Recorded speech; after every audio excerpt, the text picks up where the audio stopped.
Hey, what's going on, everybody? This is Columbus This Week. I'm Eric here with Trevor, and we're bringing you all the latest, greatest news stories, events, and whatever that's going on here in Columbus. Stuff that we care about, stuff that we don't care about. Well, not the stuff we don't care about, I guess, Well, but mostly stuff that we care about. could be the stuff that one of us doesn't care about. That often ends up being the case. Yeah. And by people, I mean me. Yeah. Cool. So we don't have like an intro teaser topic today. We're going to talk about some new developments going on here in Columbus. We have a whole bunch of tech news that weaves the spectrum of tech news, I guess. Some cool stuff going on at OSU and with a new digital flagship university thing that they have going on, which I think is really cool. Probably think it's cooler than Trevor does, but I think we're just going to jump right into events here. All right, let's hear them, Eric. All right, what do we have for events this week? All right, so on Tuesday the 10th, there is the Columbus Women in Technology Conference, and that is from 7:30 a.m. to 8 p.m. You can find it on meetup.com. Is it free to go to? I believe so, yes, but I actually don't know, so I can check that really quick. But I'm pretty sure it was free. I guess I should have put that. Well, normally when we post stuff, we just like let our listeners do all the hard work. Do all the research? Yeah, actually do Well, all the research. I am curious if it's free and then if it's open to the public. I'm pretty sure it's open to the public, and it is not free. Wow. It's expensive, so it's like $129. But a lot of times with that stuff, your company pays for it, so or Yeah. other people's companies pay for it or whatever. So. Yeah, so please smash the glass. Yeah. So whatever. It's cool. It should be that should be a good conference, and then. Well, I was going to say far more interesting, but I don't want to say that. And I just mean this is a really cool, a cool thing that's coming up. So on the 13th, on Friday the 13th, ooh, spooky, from 3 to 7:30 p.m. So, Trevor, you know the guy that wrote Hillbilly Elegy, J.D. Vance. Yeah. So him and some other guys got together, and they're basically going through the Great Lakes region and holding pitch competitions for like $100,000 for startups. So it's free to go to. You can actually just go on, like we'll post the link. It's called Rise of the Rest. But you can actually go and then watch these companies watch these people, like these startups, like pitch their company and try to win $100,000. So if nothing else, it'd probably be kind of fun to see what's going on, locally. I would be going. I actually had a ticket, but then I had something else come up, which is a little bit more important for me to go do, unfortunately. So it's like actual work stuff. So. And so thanks for the ticket, Eric. I appreciate it. So you're welcome for the free ticket. So do you think J.D. Vance is gonna make the Midwest great again? Well, whatever. I don't know what if you're talking about like Nebraska and something in the Midwest, probably not, since all this stuff's in the Great Lakes region. But yeah. So you mean the Midwest, right? When you say Great Lakes region, you're talking about what everyone else calls the Midwest, right? Yeah, because it has a terrible connotation, and then it's like people keep calling like Pittsburgh and Columbus and Cleveland and Detroit and all this stuff like the Rust Belt, and it's like, stop calling it that. Just especially when you're doing it to yourself. Like if you're like the Dispatch and you're referring to stuff in Ohio as like the Rust Belt, like you're just giving yourself bad marketing. So just stop it. Just stop doing that. Stop calling stuff the Midwest unless it also geographically doesn't make any sense. It's not middle of anything. It was the middle of the country at one point. Yeah, at one point, and it's not now. So times are changing, as Bob Dylan would say. And now,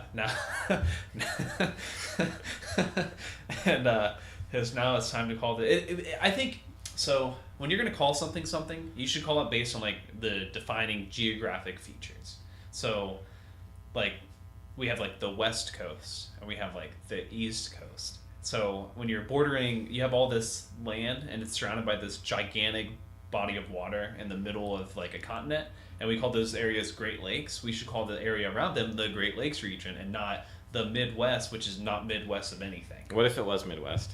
Then that's fine, but it's not. So I mean, Nebraska is kind of like the mid. It actually, Midwest doesn't even make any sense. Midwest would be like Nevada. It's like the middle of the West. Like if you divide the country, if you just split it in two, like that would be like the Midwest. So and none of it makes any sense. So I hate that term. But so how are we doing on events then? Okay, so anyway, the next event, which it's not in Columbus, it's in Licking County, but I thought it kind of sounded cool, is the Licking County Historic Jail Beer Fest. So I guess so that's on Saturday the 14th from 5 to 10 p.m. we'll post a link or whatever. And it's basically just a bunch of local craft brews. Maybe you're not doing anything that day, and I guess all the proceeds go to like funding the Licking County Historic Jail. So I don't know anything about the historic jail. Maybe if I wasn't busy, I should go and learn more about that. But that would be that's kind of cool. So just be aware though, if you go to that, there's absolutely nothing else to do in Lincoln County. yeah, and then you should probably definitely have a DD because I'm sure they're waiting to get you. So. All right, is that it for events, Eric? I think so. At least Cool events beans. that I found. It's really hard to find events. There's a lot of stuff going on, but there's just too many websites and who knows? If only there was a central place where they could all be organized. Yeah, if only.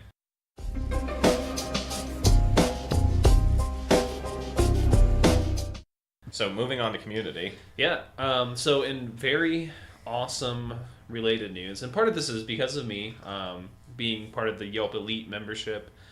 So both Yelp and Realtor.com did they both combined some data sets to have some fun, and found out that Columbus, Ohio is actually the hottest hipster market in the entire country. I'm not surprised at all. That puts us ahead of Seattle, San Diego. I don't know why either of these places are on the list, but Fort Wayne, Rochester, ahead of San Francisco. You don't know why Rochester's on the list? Rochester's lame. Okay, it's fucking yuppie city, and the yuppies and the yuppies and the hipsters have basically merged at this point. But I mean, look at you. Yeah. You're like example principe. All right, but here's the dumb thing about the whole study. So so they basically used the number of times people referred to things as hipster as making you the most hipster market. So I think it's actually inverse. It's the inverse. The number of times, if you use hipster for something, that means it's not hipster, because hipsters wouldn't use hipster to say something's cool or whatever. And then of course the most hipster neighborhood is Clintonville, and in particular North Central Clintonville. So North Central, that's like Beach Hole. That's where people who aren't wealthy enough to be 40 years old live. Yeah, well, wealthy enough to be 40 years old. No, you know That's what I mean. you said, though. So no, listen. Everyone who lives there is in the same income bracket. Yeah. It's just the people who live in That's why it's so cool. It's like communism. Well, what I'm saying is, it's the people who live in the nicest parts of Clintonville. They're just older. That's how it works. Yeah. That's what I mean by they're not wealthy enough to be old. Yeah. They need to have more avocado toast stands. Jesus Christ. It's actually. Have you ever had it? It's actually really good. I don't like avocado. Yeah. So you. So I was thinking about Anyway. this, right? Yeah. I mean, we've gone off on a tangent, but if their criteria is the amount of times the word hipster is used, I'm willing to bet. That's part of it, at least.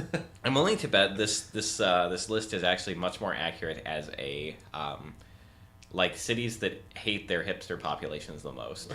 Probably. So let's look at it in that context. Columbus makes sense. Seattle, absolutely. Yeah, San Diego. Yeah. But then, so San Francisco's on there.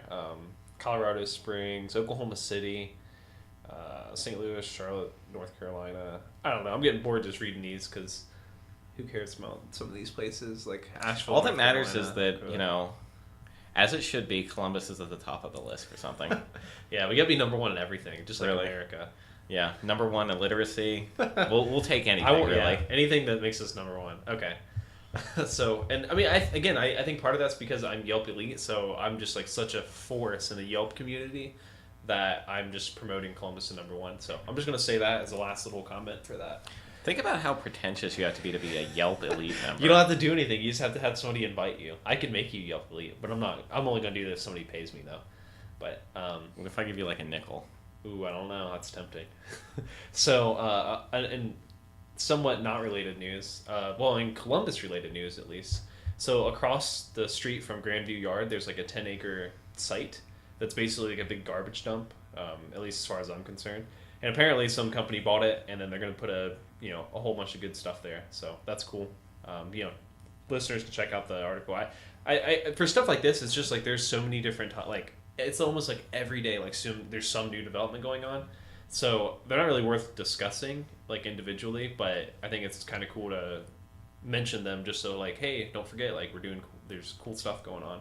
and we'll just put the link in there. Here's some food for thought for the audience, though. When you think about all this development that's going on in Columbus and how quickly it's rising, an economic downturn is inevitable. And so, what is going to happen to a lot of this stuff when that inevitably happens, right? Because you can't avoid it forever. Eventually, the market's going to go south, and business is going to retract. What is going to happen with all this development? Because if it gets stalled indefinitely, it's going to really suck. Because you're just going to have all this half-built shit lying around the middle of downtown for a while. The trick is to just build it as fast as you can.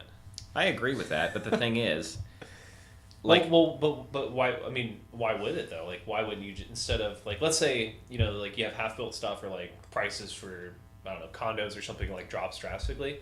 Like that's perfect because then you as like person living in suburbs can just move into the city and then like you just get like a big discount. What I'm saying though is that a lot of towns, Detroit is a rather extreme example, but a lot of towns, this has been like what the start period of their decay looks like, where you have a bunch of new stuff being built, and then there's a downturn, and so none of this stuff gets completed because expected budgets hit shortfalls, and so you have this inner core of the city, which is now like it's starting to be dilapidated, unfinished stuff, which no one really wants. So I get that, but I don't think you can apply that.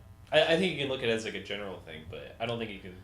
I think Columbus is different because being the capital, having like Ohio State, having all these hospitals and like services and stuff, like like they get budget shortfalls, but like they can't stop. I don't think I don't think you're going to see the same thing happen. Yeah. What I am saying is that eventually, because this building is not going to stop, eventually there is some group of investors that's going to get fucked hard by this. Yeah. And some portion of the downtown is going to look really shitty for like a decade because of it. Probably. So that's just something for the audience to consider. Yeah. So in even less related news, or maybe, I picked this up on NBC4, which is the news channel I watched in the morning. Actually, I like them. But so some person or persons was going around putting fake like anti like black. What are they called? Flyers like on people's cars. So saying that like black people were not welcome at this. First of all, like who even goes here? But it's this place called Average Joe's on Dublin Granville Road. So I guess people were going around and like. So apparently, to me, it seems like almost obvious it's some sort of disgruntled employee who was going around and doing that. But yeah, kind of funny, but made the news so. Yeah. So honestly, it kind of reminds me of I don't know if you remember this is the kind of thing that like I would have did as a kid. Well, so over a decade ago, 4chan would they'd like troll this dumb game called Habbo Hotel. Yeah. But then in real life, a few people decided to do it.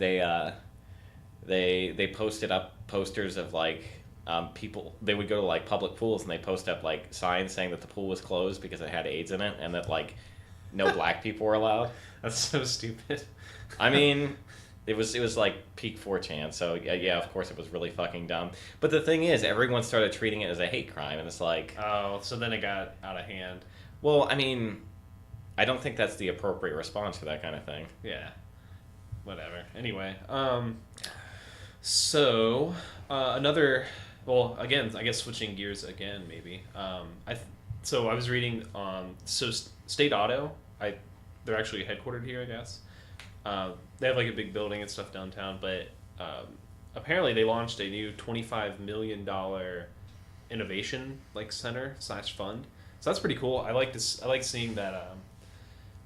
Nationwide Insurance just did something like this too, I think. But it's cool to see like the actual local Columbus companies saying, hey, like we're gonna put up all this money to try to support like local startups and businesses and stuff like that. So I thought that was worth mentioning too. It's specifically the ones that are associated with Rev 1 in the fields. I'm using air quotes here. Fields of fintech and insurtech. Yeah. I just want to say the well, that's with finance and insurance. Yeah. Well, I just want to say though that acronyms for startups have gotten out of hand. Insurtech is ridiculous. I thought fintech was dumb for financial technology, but insurtech, I can't get behind it. Jesus Christ, no. Okay. So, well, actually, I should have mentioned this one after not the last story, but the previous one. So, although it is of no surprise to me, but apparently, I think it's the what's it called, Dick's, like the restaurant where they're like rude to you or Yeah. whatever. Like that's their gimmick. Apparently, that restaurant's closing. No surprise. Why would you want to go to a restaurant or have people like be rude to you? I don't I don't understand the appeal. But so it's over in the one over in the Arena District, like right next to the Blue Jackets Stadium and stuff. But apparently, like that's closing, and it's like okay, great. Like People who are weird, cares man. about- People like I weird don't- shit. It's so like I would go there and I'm just like, well, I mean, it just doesn't make any sense to me. Yeah, so I think that's the restaurant that's Maybe closing, maybe but- like New Yorkers who are out of town go there for like the authentic New York experience. Yeah, maybe. I think it's Dick's that's closing. Yeah. So, blah blah blah. Yeah, it was the former Dick's space. So I think they're gonna replace it with like other restaurants, Where you don't. other restaurants where you're not made fun of for eating there. Why would you go there? Like, why would you want to go to a restaurant that doesn't even go Yeah. through the trouble of making fun of your dumb face? Yeah, I don't get it. But there's so they're opening up like just like the Half Pint, I guess, is already open there or something like that. Yeah, so I like that. I think it's cool that they're opening up new restaurants and stuff. But yeah, I just don't get the appeal of the Dick's. I think it's just really stupid. Like they were dumb. I mean, it's only gonna be a matter of time till that place is like completely out of business. So. It's amazing how many of those restaurants there are. Like, this is a common theme restaurant. Apparently, they're really popular in Chicago too. The Dick's place? No. Oh, you I just mean, mean like the the stupid... the insult kind of like you're treated shitty by your wait staff. Like I just don't don't get it. Like I just don't understand it one bit. Like I don't know. Like it's bizarre. I think it's it makes bizarre. sense in Chicago. It's just like people are. I mean, they're used to being treated that way, so it's just like the norm. I guess just yeah. So then what's the draw? It's just like I'm going to a normal restaurant. Well, no, but like at a normal restaurant, they're treated like weird and fake. Everyone's just like, I just want an authentic experience, man. I guess. Yeah. Anyway, and then our last piece of not community news, but last piece of like development news. This one's actually kind of interesting. So as you may or may not know, there's a giant eagle in German Village, like kind of like right in the middle. I guess it's technically in Shoemaker Place, but as far as I'm concerned, it's in German Village. Although I'm sure if somebody saw me, like heard me say that on the street in German Village, I'd probably be hung. But so somebody bought the site. So it's 2.5 acres. They bought it for like $5 million, which I think is a bargain because there are houses in German Village quotes that go for $2 million a piece. So getting 2.5 acres to do development, that's pretty cool.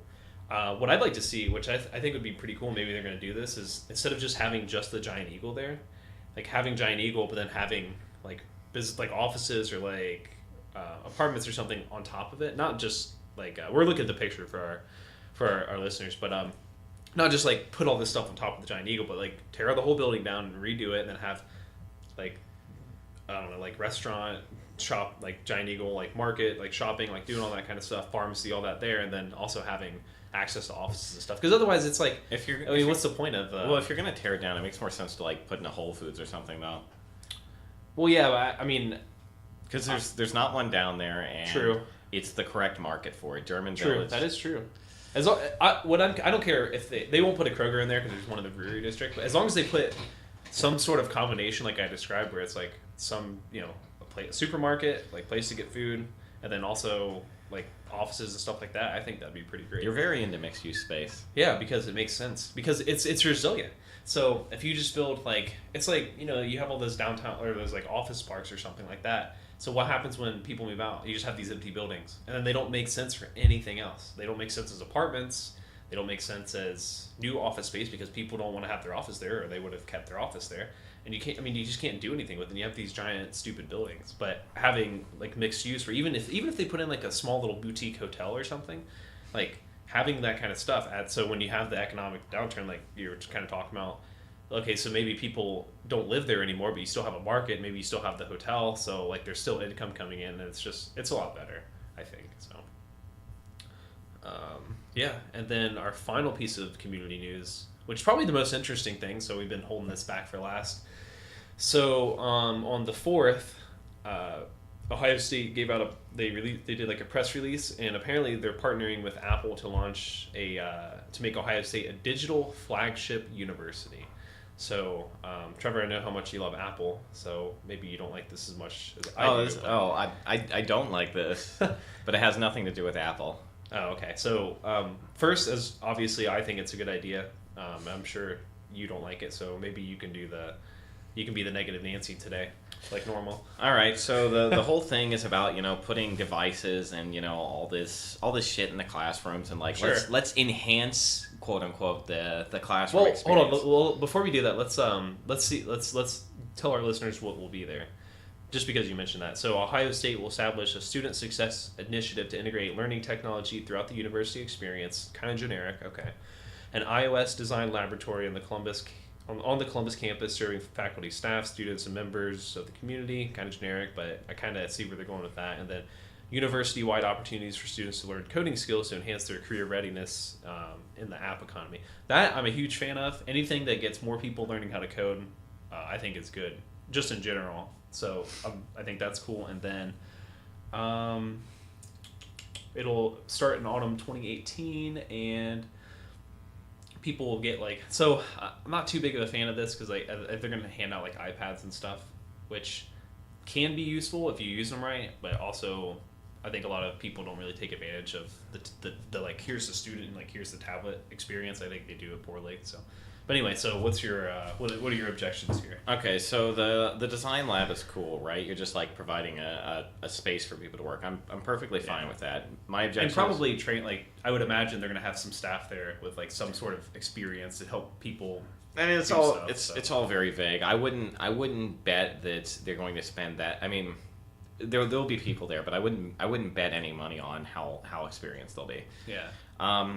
So my big problem with it is obviously the devices in the classroom thing. Yeah. Like, is much of a like I'm a big laptop in the classroom kind of person. Yeah.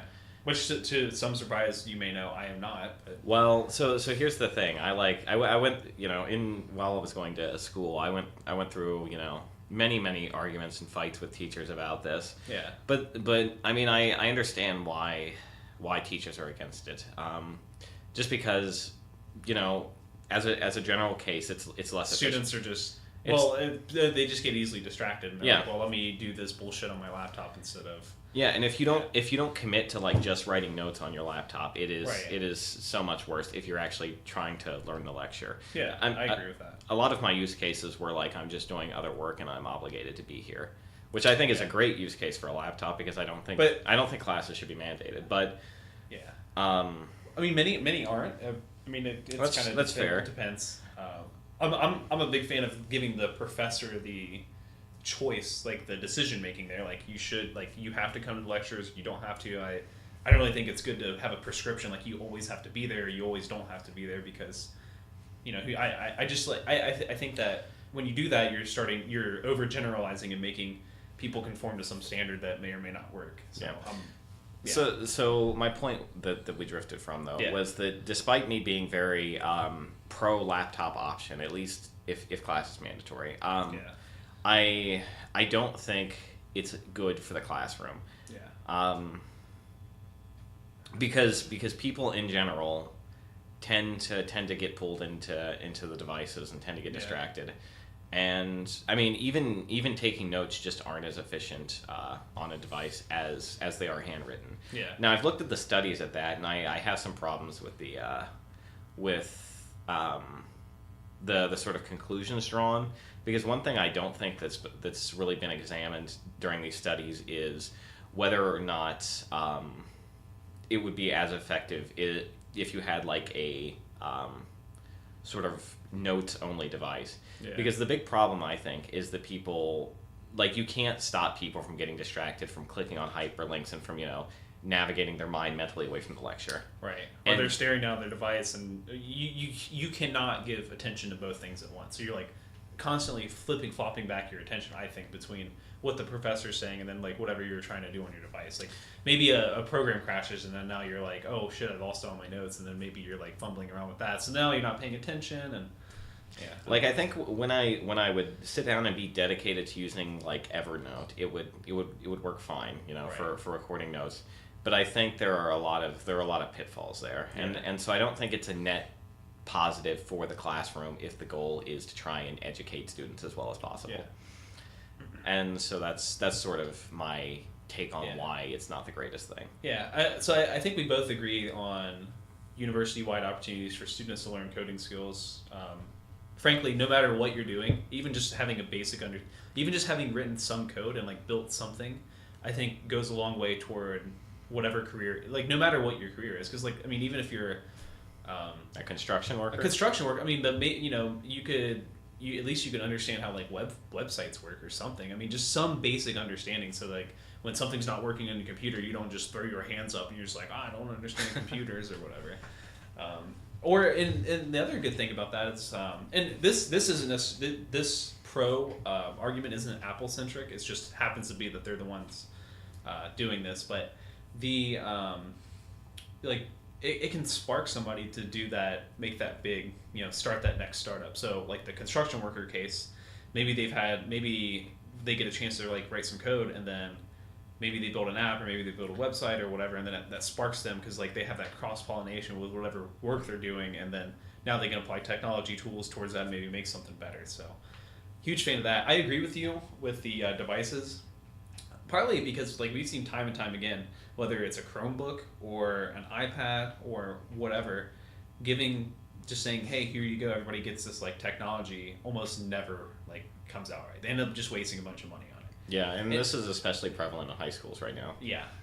Now, with that being said, so while I largely agree, and I'm absolutely like a handwritten note taker. Like even when I'm watching like training videos on like Coursera or something, depending on what I'm looking at, like I'm taking handwritten notes, right?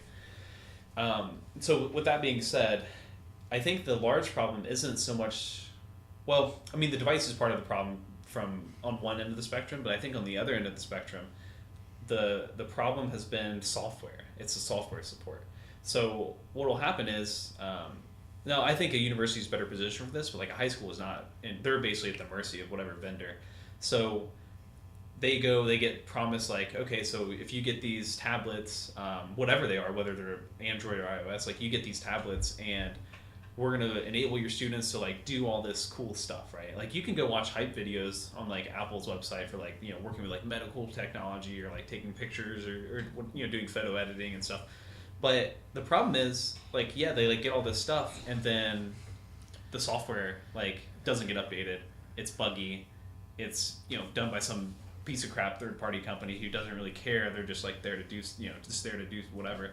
But at the university level, I think like a school the size of Ohio State, if they actually want to, they have the ability to bring in enough funding and enough actually talented people to put together good software. I don't know what all they're planning on doing, but one of the use cases I thought, so I guess they gave their medical students iPads.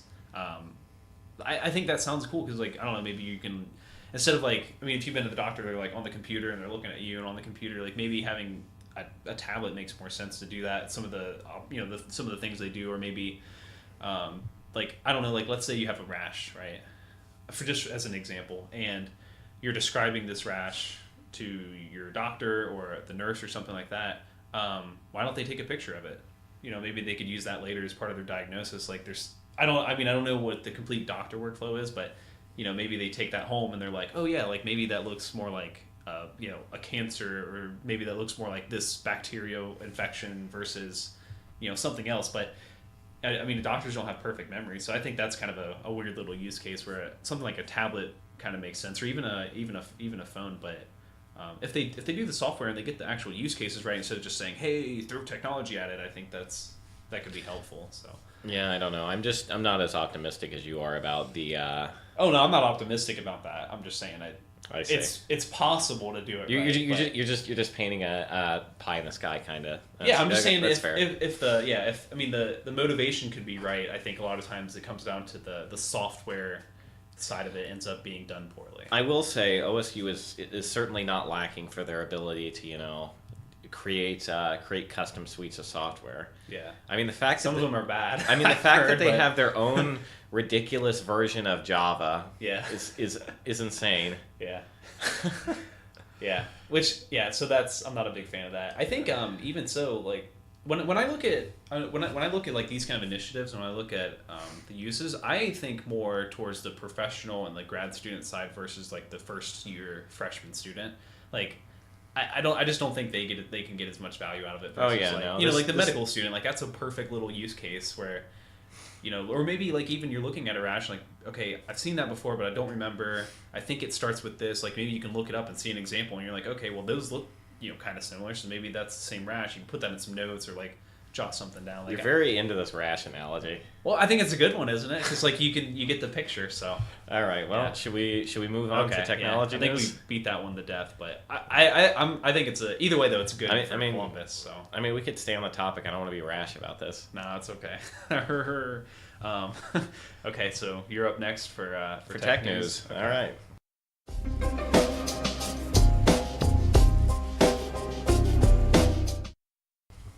So, as of last week, Yahoo announced that for the 2013 security breach that they had, In case you didn't know.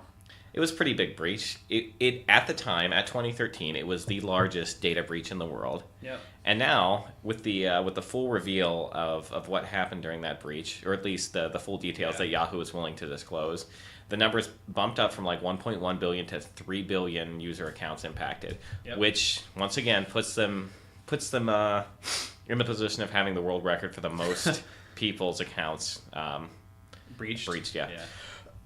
So 3 billion. I don't know if you know this, but that's like 40% of the humans that are alive. Yeah. Now, I will say, I bet a lot of those were like stupid accounts, like where you have to make an account, so you just make an account. So maybe you drop that number to like 1.5 billion or like 2 billion or something. You're doing a credible service to Yahoo. Are you getting like? Why would you have a Yahoo account? Are you? I don't know why you would have that. Well, because before Gmail, they were like the thing. Yeah, so then you like switch. Like, why would you keep your stupid Yahoo account? Who deletes their fucking email account? I do. Mate, I deleted my Gmail account a long time ago. I've got an email account that's 15 years old. Yeah. Why? Just delete it, because like you can get it hacked, and then people will try to screw with it. What do you mean get it hacked? What the fuck? Well, does I don't that know. mean? Yahoo, they got all their stuff hacked, or breached.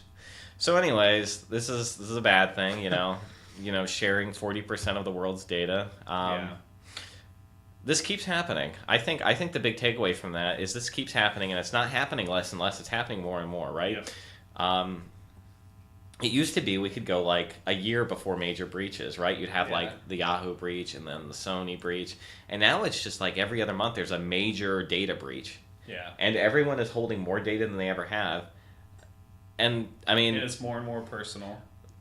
something has to come of this eventually. Like you can't. Which we will talk about in our feature. Yeah, At least touch on. Yeah, so you can't just have this how would you put it, this scenario where you have more and more breaches to the point where it's like every 2 weeks a major data breach happens, and because everyone's holding more data than ever, it's just now available that like everything about you is available. I mean, that's sort of the direction we're heading. Yeah. Because eventually you're going to get some ethical hacker types who are just like, all right. Who was that one guy who put up the sham Equifax site? I don't remember that guy. Did you hear about that? So there was some guy he put together. I think so. He wasn't trying to like screw with anybody, but he put together so he threw together like a sham website for like Equifax. Like, oh, your data was breached. Like, click here, more or less. Equifax's own Twitter account retweeted it. Like, hey, like go to our site here, and it's like, how incompetent can you be? I mean, so it's not going to get better. That's for sure. Well, I mean, it's gonna get worse before it gets better. Yeah. So if you have a whole bunch of accounts, well, first of all, you should be selective. If you have to make an account, don't. As much as you can, and if you have to, put in a bunch of fake stuff. So I went to get my haircut the other day, like last week or the week before, and so they have like those little POS systems where you like sign in. Yeah. They wanted my email address, my phone number, my full name, my address, and I'm like, I'm not giving you this stuff, and they're like, well. So they're like, can you I put in like a bunch of fake stuff, and they're like, well, this doesn't look right, and I'm like, yeah, like I'm not giving you my stuff, and they're like, well, we just use it so you can sign in, and I'm like, that's not all you use it for, and I'm like, I'm not giving you my phone number. Yeah, I mean, I also provide fake information, but I think we're in the extreme minority. Yeah. Like Oh yeah. anytime I have to sign up for something, I will use a real email, but I've got garbage email accounts. Yeah. Oh yeah. But Yeah. everything else is fake, right? Yeah. I'm always born on January 1st. Yeah. Yeah, I That think that kind yeah, of there's thing. probably a lot of people who are born on January. Well, maybe not if we're just the minority. But I guess for our listeners, if you don't know this already, but most of the, or at least a lot of the major email providers, like Gmail, iCloud, I don't know, what are some other ones, but I at least pretty sure both of those will allow you to make alias email addresses. So you can use those, and the email will get sent like to your actual, like to your email address, but it won't be your actual email address. And so what you can do is you can set up some like a fake alias, and once that gets too much spam, you just delete it, and then the messages just bounce back. Like they just don't, nobody ever gets them. So Yeah, I mean, I do the same thing with real emails and forwarding, but it's not much different. yeah, So the major takeaway on this Yahoo breach, though, I think, for me at least, and I'll talk about this more in the future, is that as in like in 20 minutes. yeah, as long as people see data as a resource that is worth something, like as long as, because right now a lot of companies treat data like it's literal gold, right? It's little tiny flecks of gold that you're collecting. Yeah, you can see headlines as like data's the new oil or whatever. That eventually you're going to try and manipulate and sell for some amount of money. Yep. You need to turn data into a liability. Holding somebody's data should be a bad thing. Yeah, absolutely. As long as data has a positive net value, I think this is going to continue. You have to change the market. I agree.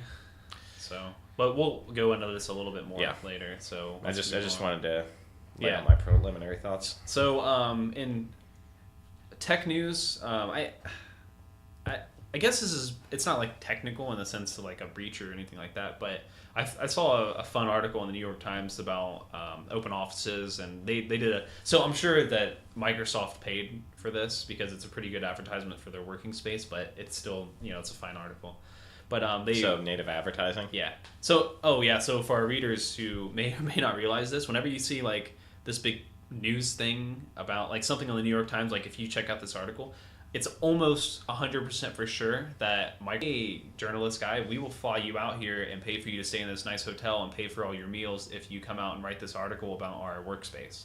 So with that being said, just know and be skeptical when you're reading things. But There's actually a great article about this that we can also link in the comments by Paul Graham. When he was talking about his marketing for the startup. Yeah, how they were paying for advertising. Well, this is about he calls it submarine advertising, but it's now what everyone refers to as native advertising. Yeah. So anyway, so we'll link to that too because it's a pretty good article. But the article here was more or less don't get too comfortable in that desk, and then they did a lot of discussion about and we're going back to mixed use here, where on the companies will either go one end of the spectrum, they'll just have like a completely open office, which is bad, or on the other end of the spectrum, they'll have like all these walled off cubicles, which is like the other end of the bad.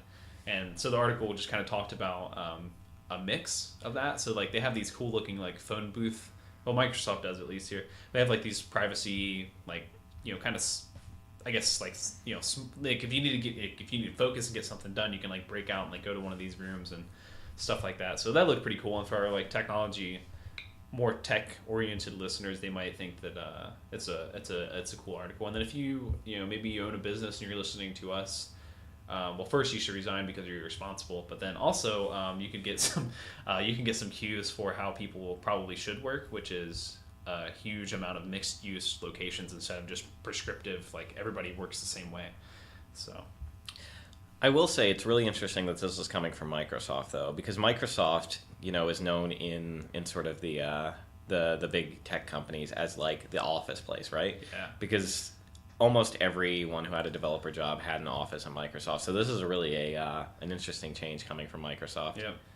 Microsoft's drinking the open office Kool-Aid. Yeah. But again, I mean, as long as they're doing it mixed, like, they have this one picture I think looks really cool. So they have in the background, there's windows and there's like green space outside. And then they have people, sitting at these open office style desks, but then they have like this breakout whiteboard and that kind of stuff, which I'm fine with as long as you have a mix. So like if you like, I personally like I don't mind the open office at all. Like I would probably work a lot better, especially if I was working next to like my teammates. But at the same time, like I understand like some people cannot focus when there's a lot of distractions going around. For me, the opposite happens. Like I tune them out, then I focus. But so like you can't just do one or the other. You got to mix it around. So.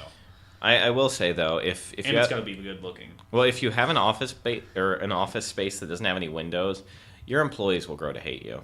Yeah, I promise. Unless you work for the CIA or the NSA, then I can understand. But the employees still probably hate you a little bit. Probably, yeah. Cool. So that was all I had for that article, pretty much. So I get this is kind of related. So something else I wanted to discuss that I thought was pretty cool. So if you travel for business right now, it's for almost every company. It's still like the standard. You get your flight. You go stay in a hotel, blah, blah, blah. But some of us who have been using Airbnb for a while now have been like, well, why can't I just book a business, trip on Airbnb instead? Because maybe you can get something cheaper or like you can get more for your money or whatever. But something that I thought I think at least sounded really cool was that they're trying to test out a new feature where they will also give you like access to like a co-working space. So you book a business trip on Airbnb, and then instead of like sitting in the hotel, in your hotel room just like by yourself in your underwear, you can like go to these open working spaces and maybe meet somebody, or at least you have like a better working environment instead of like sitting in the hotel. So that was a small story, but I thought that was it was cool. I don't know if business travel is like the ideal case for this though. The reason I say that is because most people who travel for business are almost always traveling for like an event. Yeah, sure. They're traveling to go to like some conference or something. Yeah. I mean, I do think the big use case obviously is just like I need temporary office space to work. Yeah. Which is fine. Yeah. I don't think it's a revolutionary idea, but no one's competing with Airbnb right now. Yeah. All right. So for our last tech story. Firefox developers were recently discussing. They were caught discussing. I don't think it's a catch. It's a open. It's a public email exchange, or sorry, like newsletter exchange kind of thing. Yeah. So basically, there's this adware called Clicks, which is actually partially owned by Mozilla, which is an interesting little detail. But they're trying to integrate with Firefox. Clicks is adware, just for context. Yeah, the big concern obviously is telemetry. Yeah. And data collection. So this has obviously received a lot of pushback because the people who are still committed to using Firefox over, say, Chrome are generally the privacy-minded people. Right. They want open source. I mean, I guess Chrome's open source, but they want open source, privacy-focused, like they shelling out to the man Google. Yeah. I mean, they want a web browser that say won't block certain extensions that block their advertisements from the store. Yeah. Google. Yeah. But anyways. So, I mean, I think a lot of people are trying to, are making a bigger deal about this than it is, but it's really... It kind of feels like betrayal, I think. Well, so the thing is, you can opt out of it at setup, which is not a... it's I don't really trust the opt-outs, though, but... It's not a huge deal, but so this has existed in Firefox for a while on installation. The big difference is... For what do you call it? Their new what is it? Firefox Quantum. Yeah, I think so. The new version of Firefox. They switched this adware stuff from being opt-in to opt-out. Right? They would like ask you if you'd like to improve Firefox's service, kind of stuff, and it'd be automatically unchecked. And now that stuff is automatically checked, and you have to uncheck it. Then you have to go uncheck it. Yeah. So that's the big difference. And for us like listeners, you might not realize, but although that's like a small change, it results in far more people being implicitly opted into something versus because you're not going to go opt yourself into being tracked and stuff. So. People don't read also is the big thing. Exactly. Yeah. So it's kind of an insidious way to get more people onto that platform and have more tracking and more advertising just because they changed. But then they can throw their hands up and say, "Oh, well, you can opt into not having this," and it's not shady, but it's kind of. Yeah, it's not very hard to opt out, but I'm still not a fan, and obviously there's gonna be a huge backlash from the Firefox community because it's the wrong community to do this in. Yeah, exactly. Java managed to pull it off with like 7 billion downloads worth of garbage because I mean everyone needs Java. Yeah. You can't really pull that off with the community that's still attached to Firefox because honestly right now it's an inferior browser to Chrome. Every browser is an inferior browser to Chrome. But hopefully I mean if you disagree I think you're just wrong. I mean it's maybe speed, I guess, because otherwise like I would never use something like Chrome on an iPhone or a Mac. It just has very poor battery life for one, and then on top of that you have all the like I don't know the Chrome stuff, so Google's tracking me, botnet, all that crap. So I mean I guess maybe it could be faster, but so I mean I not only is it faster but I'm talking so features like developer features and stuff. You mean? I mean, of course, they're features in general, yeah. The way they do memory management, the debugger that's built into the browser for JavaScript, like all of that stuff is top class, and it's really well, like I would use Chrome as a development tool, but I would never use that as my personal. Yeah, and I'm in a similar situation. Like right now, I'm running Firefox for our news stories, but at work when I'm doing development work, it's got to be Chrome. Yeah, and it's a really unfortunate reality that nothing else competes in that space with Chrome. Yeah, no, I don't disagree with you there, but I mean, if you're taking into everything into account, like Google tracking me and like all that kind of. But stuff. even for like codecs and stuff, they're the quickest about getting new codecs. Yeah, so I don't know. I mean, I don't have Chrome installed on my personal machine, but I have Firefox installed just on the off case that something doesn't quite work in Safari, which is increasingly rare, but. Yeah, I mean the web's becoming more and more standardized, like it or not. Yeah. All right. But I do think this topic dovetails really well into our feature. Yeah. Right? You ready to discuss the feature, Eric? I am. Do you wanna get us started, or do you want me to?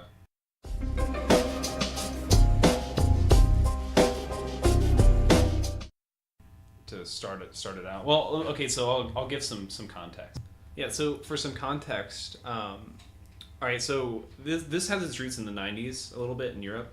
There was a directive called the Data Protection Directive. So here recently with like this past year, I don't know the month maybe, but the EU passed legislation called the General Data Protection Regulation. And so what happened more or less was, so people wanted to be able to be removed from the internet, like this whole right to be forgotten thing. So there have been some lawsuits against like Google, for example, for somebody would say, hey, like I want all references to me removed from your search engine, and Google like was failing to comply for things like that. But so I guess it's a little bit of the context, and then some of the key points were that I think prior this mattered, or didn't matter, but now it actually does matter that you actually do not have to be based in Europe for your service to apply, or for this like act to apply. So if you're offering like a free service or whatever, and if you collect data on people, and those people reside in Europe or EU citizens, this applies to you. So it's going to start becoming a big headache for companies like Google or Facebook or whoever or even all these ad companies to track data. And then the definition of personal data was expanded to include online identifiers. So a whole bunch of different stuff, I guess, more related around to data protection and data privacy. So like if you want to be, if I want to say, hey, like get rid of the data that you have on me, companies will actually have to start complying with that. So to me, that was a huge passing. It's going to be implemented next year. Was a huge win for the EU. I would love to see this happen in the US, but I guess we can talk more about that now. So I think regardless of that happening in the US, companies have... It's still going to affect the US. Yeah.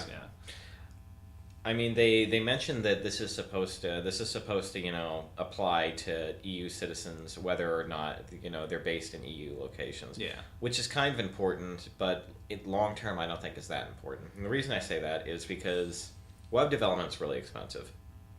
Mm-hmm. So unless you're, say, Google or Facebook or whatever, and you want your content to be available for the EU, and you don't want to get sued. Yeah. Or fined or whatever.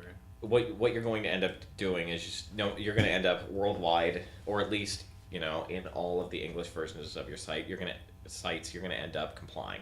Right. because nobody wants to have to deal with these lawsuits, and it's easier to just create one version that's less shitty for everyone, even if it makes you less money. And It's similar to or I think it is similar to like, so California, I don't remember when they did this, but they passed like the most stringent like emissions like laws and all this stuff, and so all the big auto manufacturers were like, well, we can make cars just for California and then everybody else, or we can just make the same standard for everybody, and so it's just cheaper and more effective to do it that way. And I think we might see that with well, it's also similar. It's funny you mention that. It's also similar to the California carcinogens warnings now. Yeah. Where like any product you buy online that like is made of plastic. Yeah. Now causes cancer in the state of California. Yeah. So. But yeah, I think it's likely to have a similar effect because you can't throw away the market of Europe. Right. It's just too many people. Yeah. So they're going to make things like data processing registries mandatory. You have to keep written electronic records of personal data processing activities, so like capturing the life cycle of people's, using people's data. You have to have like impact assessments for data profiling and all this kind of stuff. So I'm sure all the companies who use your data and then sell it and all that stuff are freaking out about this, but for the average Joe like us, I think it's good. I don't think they're freaking out about it. I think what they're doing is they're planning, because I'm sure they're planning, but I'm sure they were just like, shit. well, so what I mean is everyone's waiting to see if it actually gets enforced, because if there's no teeth behind it, it doesn't mean a damn thing. Yeah, sure. And even I'm like, well, if we don't see this used for anything except bullying, like Fortune 25 companies, then it's not valuable to us as people. Yeah, right? sure. If we can't I don't know, we're not EU citizens, but if like an EU citizen can't go to, what's an example of a kind of smaller website? New York Times is kind of small. Okay. Like something like that, mean? Or yeah. Or like, let's say like Hacker News. Like if an EU citizen can't go to Hacker News and be like, delete all my comments and profiles and stuff, and they they don't actually comply, nothing happens. Yeah. Then I don't think it has any real teeth as far as we're concerned. Yeah. Because I think that's the big use case that I don't know whether we'll see happen. Because obviously this will be used as sort of a bludgeoning tool to make Microsoft, Apple, etc. comply. Yeah. Like that's going to be the big thing that definitely happens. Yeah. The actual benefit to consumers like us, I'm not so sure we'll actually see. With legislation like this, it often doesn't actually work that way. Another thing that I like about the article, or about the regulation, is that if you know of a data breach, you have to notify like the supervisory authority within 72 hours. So instead of being Equifax and sitting on a breach for 5 months or whatever it was, you have to do that within 72 hours, or else you're going to be fined to hell. So that's kind of cool too. Yeah, I'm not a fan of a lot of the regulatory, I guess, restrictions that exist for this. I mean, it's already passed, so that ship has sailed. But I think the end result is something I'm a fan of, but the actual regulations to get there, I'm not necessarily a fan of. So it seems like there's a lot of operating costs that get increased under this, which seems really, really shitty for people doing business online. But like you said earlier, the good news is that makes having data a liability instead of an asset, or at least lends towards that goal or that notion. I think the problem with that though is that this like a lot of regulations. I mean, I think actually regulations pretty universally. I haven't seen many examples where this isn't the case. It always sort of favors large established companies over small companies. Yeah. Because now data exploitation, let's assume this, has teeth and it's being used aggressively and the EU, is not pulling punches. Yeah. That's Fantasyland. But let's assume that happens. Yeah. Then this data collection and manipulation becomes solely the space of entrenched and really well-established companies that can afford to do it. Yeah, so that's also not a... It's a really bad thing. Yeah, because you don't want 10 companies in the world being the only ones able to actually effectively do stuff with data. Navigate the regulations and then manipulate your data. I'm really not a fan of that. Yeah. So I think the intents and some of the end results of this bill will or may be good, but that aspect of it really worries me because it's going to. I mean, it potentially has the ability to shut down a lot of growth and a lot of, I guess, sort of the momentum that startups can have over large companies. Yeah, but at the same time, I mean, what are you supposed to do? Let those companies track all this information about your web browsing habits? Well, I think a lot of the information is very non-specific. Also, there's I don't know about, but okay. Well, no, I mean a lot of the not the information. I'm not talking about the data. A lot of the statutes, how they're going to be enforced, is very, very vague. And I think the worst case for this bill on enforcement could be worse than where we are right now. I think the average case is probably better. I think the best case is certainly better.